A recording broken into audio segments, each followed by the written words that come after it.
Hello everyone.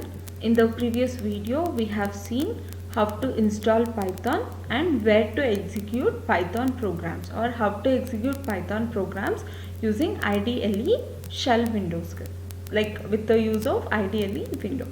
So first in this video we'll see first how a expression is used, or expression can be written in Python program and can be interacted or can be executed in IDLE shell.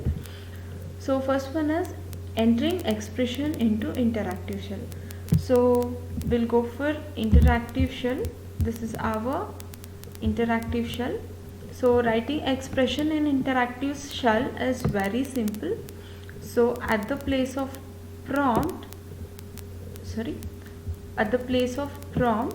it tells at the place of prompt you enter a expression 2 plus 2. The expression is treated as a one line code and it will be executed. If you just give 2, the value 2 will be taken. So value for every expression you enter in a Python platform or interactive shell, expression has two categories of values. One is a value and next one is operator. So 2 and 2 are treated as values and plus is treated as operator. The mathematical expression is evaluated and gives you answer. If I type 2 plus and enter, then it is having a syntax error where it should have two values for one operator to execute.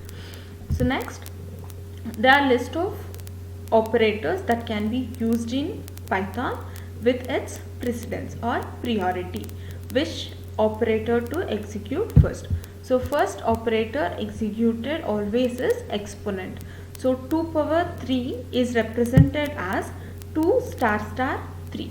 So once I execute that, so let me execute 2 power 3. So 2 power 3 is 2 star star 3. So if I execute 2 power 3, I should get 8. 2 cube is 8. So next one is modulus. So modulus is like it gives you remainder.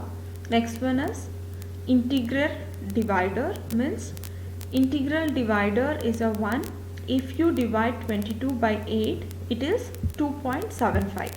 It gives you floating values. If it is integral divider, then it will be rounded off to the first number and remainder is kept. So it is like 22 by 22 percentage 8 gives you 6 remainder by dividing it by 2. Next one is division, as we know. Next is multiplication, subtraction and addition. So if I have an expression like 5 minus 1 into 7 plus 1 by 3 minus 1. How you evaluate this expression with the help of precedency. So before you do this, bracket comes first. Start solving the values in the bracket. 5 minus 1 is solved first. Next is 7 plus 1. Next is 3 minus 2.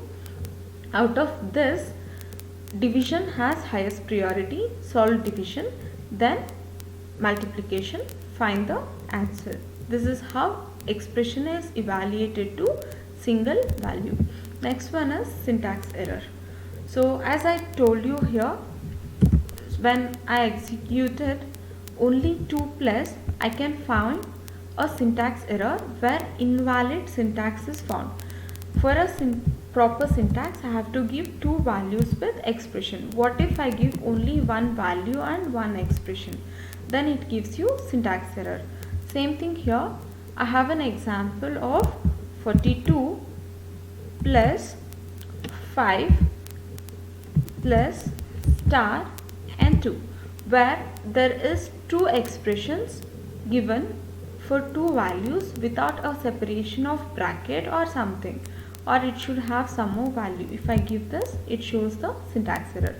The error in the syntax of expression, not only in the expression, in the code, it leads to syntax error, which leads to crash of that program. Next one is integers, floating point and strings. Like all other programming languages, Python programming language also has different types of data types, like integer, which has only integer values, floating point which can have a values like numbers with floating points or decimal points. Next one is string. So always string is covered with single quote. So in the string we have string is written inside the quote. Always if you want to give a single quotes, whenever you want to execute a string, it should be in single quote, means it should be enclosed with single quote. And if you give a single quote alone, then it is treated as blank string. If you give one open single quote and if you forget to close it, then it is also treated as syntax error. Next one is string concatenation and replication. So plus symbol is used for concatenating the string and star symbol is used for replicating the string. So we'll see how to concat the string with an example. So the simple example given here is Alice plus Bob. So if I enter Alice and Bob is concatenated. What if I give Alice plus 4? Then it is treated as error, where you are trying to concatenate a string with a value, which is an error.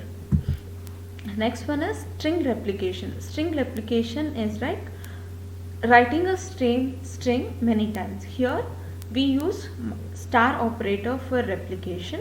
So we'll see how to use star operator for replication. So I'll write Alice star 4. So Alice is written 4 times.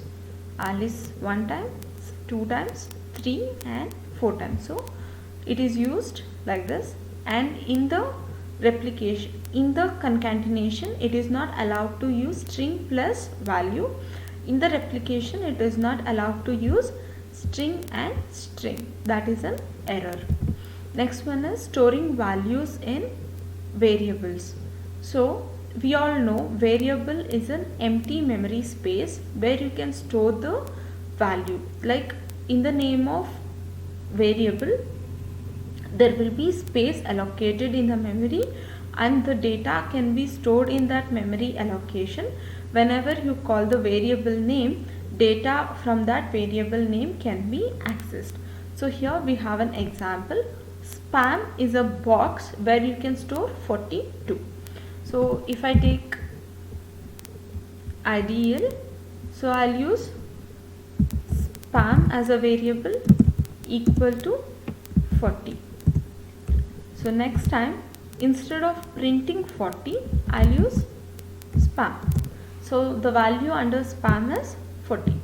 And here I'll use egg equal to, x equal to 2.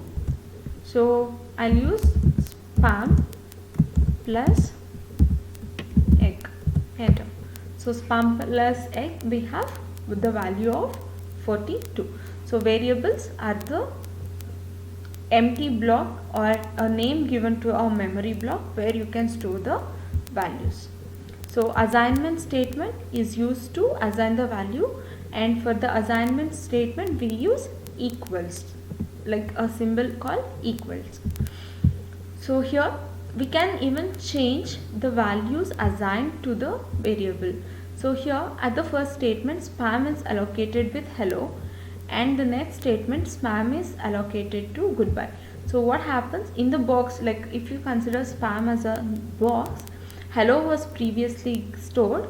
To store goodbye, hello will be deleted from that box or will be thrown out, which is represented in the image. Next one is variable names. So to store the value we need variables, and for the variables, to write the names of a variable, we have some rules. So always variable should use one word. It can be separated with the help of underscore, not with the space. If you separate it with the underscore, then it is treated as single variable, else it is taken as another variable or some errors. Always a variable should start with a letter or number which is separated with the help of underscore. It can't begin with numbers, it should begin with letters. It can use capital or small numbers. Variable names cannot be having any keywords from the Python interpreter. So we have valid and invalid names for a variable. Balance can be used. Current hyphen balance is not used. We can use current underscore balance. Here we can make use of capital letter to separate, but not space. So for account, 4 is started with number which cannot be used. Underscore spam can be used. Capital spam can be used, but we cannot use only numbers, and we cannot use special characters, and we cannot use string, like we cannot use variable names with single quote. So I guess you understood the topic. Thank you.